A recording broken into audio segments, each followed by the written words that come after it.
مگر 3 کام ایسے ہیں اگر وہ انسان تینوں کام کر لیتا ہے دنیا میں، اس کے بعد وہ اس دنیا سے مرتا ہے،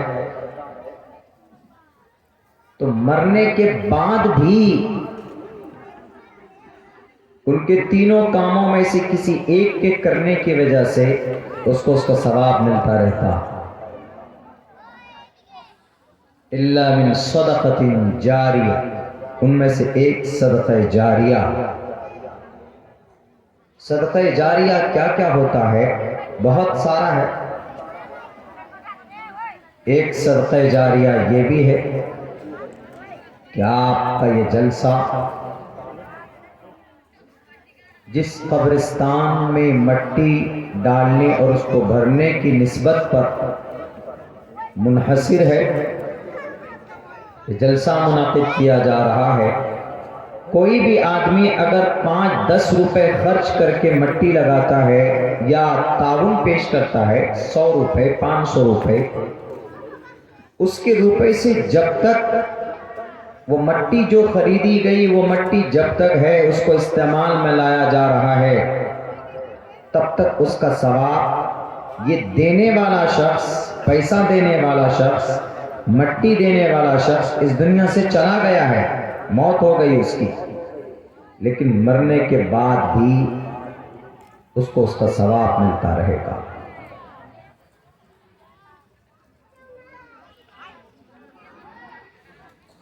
یا کوئی آدمی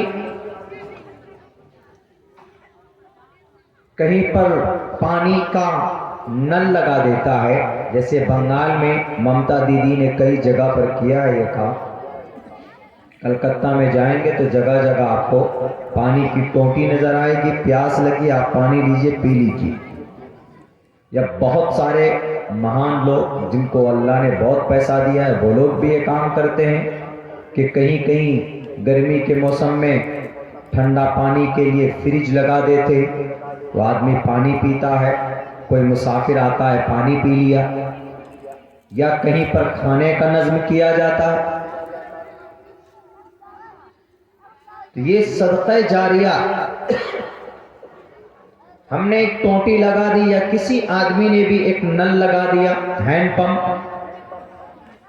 وہ آدمی لگانے کے بعد اس دنیا سے چلا گیا، اس کی موت ہو گئی، لیکن وہ ہینڈ پمپ یا وہ ٹونٹی یا وہ ٹنکی یا وہ نل موجود ہے، 10 سال 15 سال 20 سال 25 سال 50 سال تک وہ رہا، تو لگانے والا مر کر چلا گیا، لیکن جب تک وہ آدمی اس دنیا میں اس نل کا، اس پانی کا، اس چیز کو استعمال کرے گا، ثواب کس کو ملے گا؟ اس کرنے والے شخص کو جو 10 سال پہلے مر چکا ہے۔ الا من صدقۃ جاریہ۔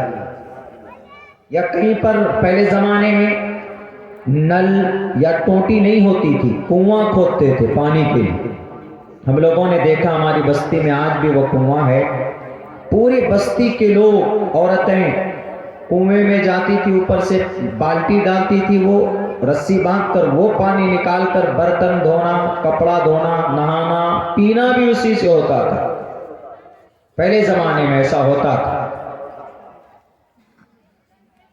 تو پہلے زمانے کے حساب سے اگر کسی نے کنواں کھود دیا کہیں پر، ابھی تو کنواں سکسیس نہیں ہے، کنواں نہیں کھودتے ہم، گڈھا 15-20 فٹ گڈھا کیجئے، نیچے سے پانی آتا ہے، وہ کبھی سوکھتا نہیں، کبھی ختم نہیں ہوتا۔ لیکن آج کل کیا ہے؟ آج کل ہینڈ پمپ لگا دیتے ہیں، سمرسیبل لگا دیتے، نل کو فکسڈ کر دیتے، تو یا کسی نے کوئی کنواں کھود دیا، آتے ہیں آدمی پانی پیتے ہیں یا جانور پانی پیتا ہے پہلے زمانے کے حساب سے، تو جب تک وہ کنواں باقی رہے گا، لوگ فائدہ حاصل کریں گے تو اس کو اس کا ثواب ملتا رہے گا مرنے والے کو، حالانکہ وہ مر چکا ہے، اس دنیا سے جا چکا ہے، اس کی موت ہو چکی ہے، لیکن اس کے پیسے سے یہ اچھا بڑا کام کر کے گیا، وہ اس کو اس کا ثواب ملتا رہے گا۔ الا من صدقۃ جاریہ، یہ صدقہ جاریہ۔ صدقہ جاریہ میں اور بھی بہت سارا کام آتا ہے، کوئی غریب ہے پیسہ نہیں ہے اس کو، آپ نے کچھ پیسہ دے کر اس کا گھر بنا دیا. کوئی غریب بچی ہے، شادی نہیں ہو رہی ہے، پیسے کی قلت ہے، آپ نے اس کو تعاون پیش کر دیا کچھ پیسے دے کر. یہ صدقہ جاریہ. اور دوسری چیز، او ولد صالح الا من صدقۃ جاریہ او علم ينتفع به، یا مرنے والا شخص ایسا علم چھوڑ کر کے گیا اس دنیا سے جس سے لوگ فائدہ حاصل کرتے ہیں، تو اس کا بھی ثواب اس کو ملتا رہے گا. جیسے میں ہوں آپ کے گاؤں کا ایک میں انسان ہوں، آپ کے گاؤں میں نے ایک مدرسہ بنا دیا. مدرسہ بنایا میں، 1 سال بعد میری موت ہو گئی، لیکن میرے موت کے بعد بھی 100 سال تک وہ مدرسہ رہا. اس میں بچے حافظ بنے، مولانا صاحب بنے، قاری صاحب بنے، سینکڑوں حافظ پیدا ہوئے اس مدرسے سے. تو میں بنا کر 1 سال میں میری موت ہو گئی، 50 سال بعد تک وہ مدرسہ اس گاؤں میں رہا. تو یہ پورے 50 سال کا ثواب اجر ہم کو ملتا رہے گا ہمارے مرنے کے بعد بھی. اور علم ينتفع به، یا ہم نے کوئی کتاب لکھی، حدیث 2-4 حدیث لکھی، اس میں اللہ کے نبی نے کیا بیان کیا اس میں ہم نے نیچے تشریح کر دی. کوئی کتاب لکھی، حدیث کی لکھی، قرآن کی تفسیر کی لکھی، یا سیرت کی لکھی، یا ہسٹری کی لکھی، اچھی باتوں کی لکھی ہم نے کوئی کتاب، اور اس کتاب سے لوگ فائدہ اٹھاتے ہیں، پڑھتے ہیں، سیکھتے ہیں، اپنی زندگی میں تبدیلی لاتے ہیں. تو لکھنے والا چلا گیا مر کر، لیکن آدمی جب تک اس کتاب کو پڑھے گا دنیا میں وہ کتاب باقی رہے گی، تب تک لکھنے والے کو اس کا ثواب ملتا رہے گا. یا ایسا ہوا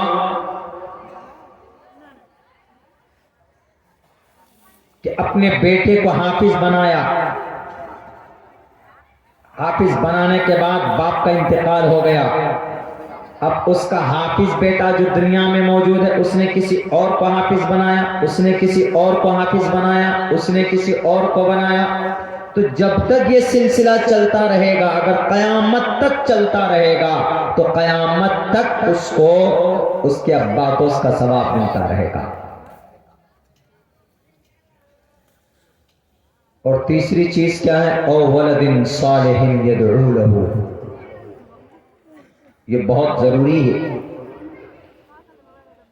ہم لوگ فکر نہیں کرتے اس بات پہ، شکایت کرتے ہیں کہ مولانا ہمارا بچہ بگڑ گیا ہے، ہمارا بچہ شراب پینے لگا، ہمارا بچہ بائک پہ اسٹنٹ کرتا ہے، ہمارا بچہ ہماری بات نہیں مانتا ہے، بات نہیں سنتا، عیاشی کرنے لگا ہے، زانی بن گیا ہے، جھوٹ بولتا ہے، نافرمان بن گیا ہے. او ولد صالح يدعو له، یا مرنے والا شخص ایسی اولاد چھوڑ کر کے گیا، ایسی اولاد میں بچی بھی اور بچہ بھی، لڑکی لڑکا دونوں، یا ایسی اولاد چھوڑ کر کے گیا جو نیک ہے، جو اس کے لیے دعائیں کرے. تو پوری زندگی میں جو نیک کام کرے گی اس کی اولاد کو ٹوٹل ثواب ملے گا. کس کو؟ اس کے باپ کو ملے گا، کیونکہ اس نے اپنی اولاد کو نیک بنایا.